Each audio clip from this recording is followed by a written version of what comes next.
Grabe naman talaga, Remy, oo. Hindi na nila tinantanan yan si Rose Ann.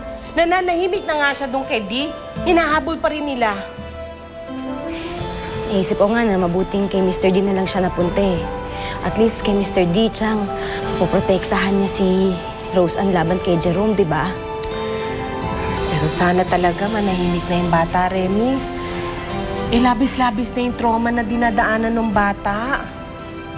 Pero teka, maiba ako. Baka kapunta ka ba sa concert niya? Hindi ko namin na pag-uusapan ni Eric eh. Ako naman, Remy. Alam mo naman, hahanapin ka ng bata sa araw na yun. Bakit naman kasi hindi mo nakausapin si Eric para payagan ka niya? Sige ho, Chang. Sige, teka lang ha. Ay! Uy! Sorry ah.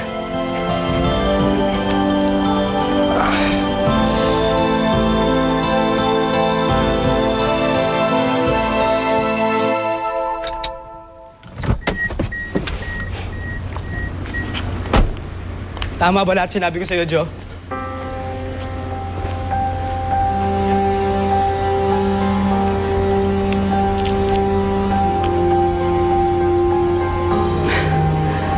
Tama nga lahat ng sinabi mo, Lito. Mabuti na lang nakulong na si Jerome eh. Sana mabulok siya doon.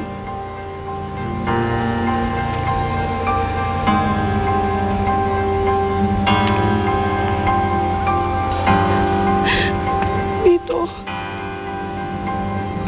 Paano na ngayon ako, Lito?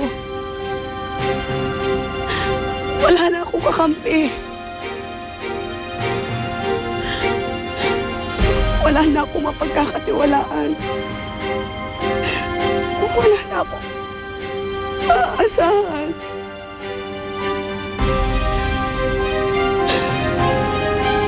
Huwag kang magalala, Jo. Nandito ako. Ako mag-aalaga sa'yo. Akong bahala sa'yo.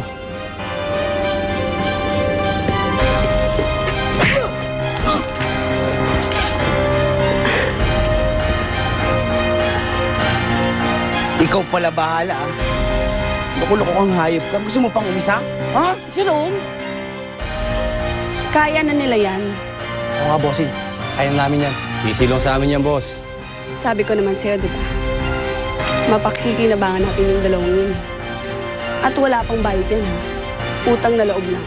Kasi nilabas natin sila.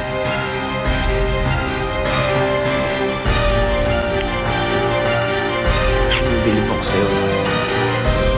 Sino susunod natin yan? Si Dee o si Rosa?